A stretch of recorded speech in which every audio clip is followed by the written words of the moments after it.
Lectura de l'Evangeli segons Sant Mateu. Quan els mags van ser fora, un àngel del Senyor s'aparegué a Josep en somni i li digué: «Lleva't de seguida, pren el nen amb la seva mare, fuig cap a Egipte i queda-t'hi fins que jo t'ho digui, perquè Herodes buscarà el nen per matar-lo». Josep es lleva, prengué el nen amb la seva mare, surti de nit cap a Egipte i s'hi quedà fins que Herodes va morir. S'havia de complir allò que el Senyor havia anunciat pel profeta: «He cridat d'Egipte el meu fill». Tan bon punt Herodes va morir, un àngel del Senyor s'aparegué en somni a Josep, allà a Egipte, i li digué: «Pren el nen amb la seva mare i ves-te'n al país d'Israel, que ja són morts els qui el buscaven per matar-lo».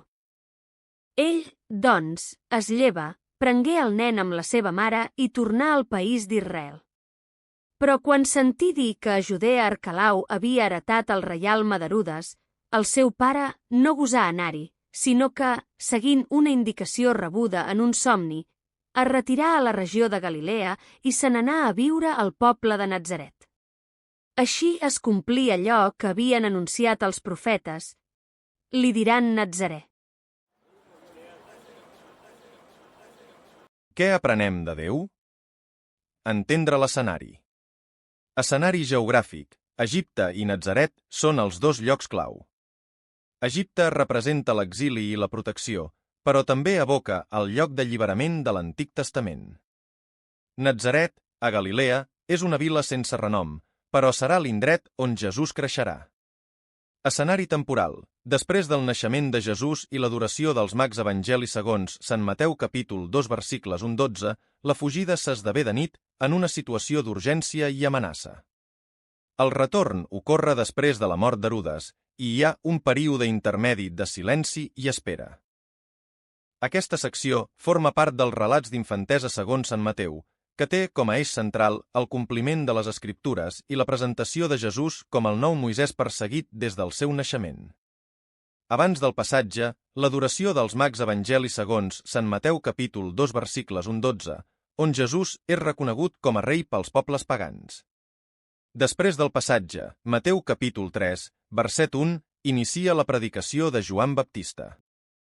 Narrador i perspectiva. El narrador és extern i fou reiterat de les profecies per mostrar que els fets tenen un sentit més profund. Cada moviment de la família és guiat per Déu i res és casual. Personatges principals. Josep, obedient, actua segons el que rep en somnis. Jesús, el nen perseguit, però també el fill protegit. Maria, silenciosa, present com a mare, però no parlada en el text. Herodes i Arquelau, figures del poder amenaçador. L'àngel del Senyor, missatger que guia la història. Diàleg i dinamisme. No hi ha diàlegs entre humans, només les paraules de l'àngel en somnis a Josep. El dinamisme és clar: fugida, refugi, retorn, nova residència. Motiu temàtic: protecció divina, compliment profètic, obediència fidel, Jesús com a exiliat i retornat, la presència de Déu enmig de la vulnerabilitat. Línia teològica: Déu no impedeix el mal, però actua per protegir i guiar els qui escolten. Jesús recorre els camins del poble d'Israel, Egipte, retorn, Galilea, anticipant el seu rol de Salvador universal. Figura en què es presenta Déu. Déu és protector i guia, que parla en somnis, com a l'Antic Testament, i condueix amb saviesa els seus plans a través d'homes justos i obedients. També és el qui compleix les promeses. Res no queda fora del seu projecte, ni tan sols el mal i l'exili. No n'hi ha cap perícope. Altres paraules de Déu que ressonen en mi. L'àngel del Senyor s'aparegué en somnis a Josep, com altres models de revelacions en somnis o altres intervencions de l'àngel, per conduir la història evangeli segons Sant Mateu capítol 1 versicles 20-24 i 2,12. En Gènesi capítol 41 versicles 1-32, tenim el somni de Faraó interpretat per Josep d'Egipte.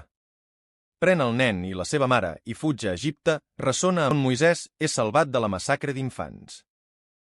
D'Egipte vaig cridar el meu fill, ressona amb Èxode capítol 4 versicles 22-23. Israel és el fill primogènit de Déu.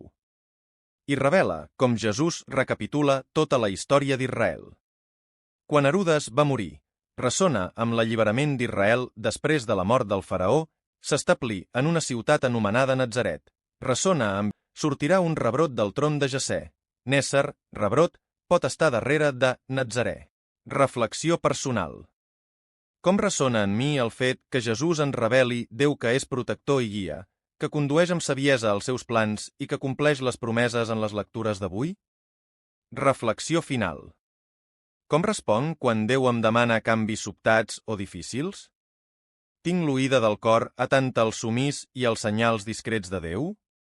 Com Jesús, també jo he passat per moments de fugida, por o canvi. Sé veure la mà de Déu que em guia, fins i tot quan no entén el camí? Exemple de la reflexió personal. Aquest text em mostra que Déu guia la història, fins i tot enmig de la persecució i el perill. Josep, sense fer soroll, esdevé model d'obediència confiada. Jesús, ja des de petit, comparteix l'experiència de l'exiliat, del refugiat, del perseguit.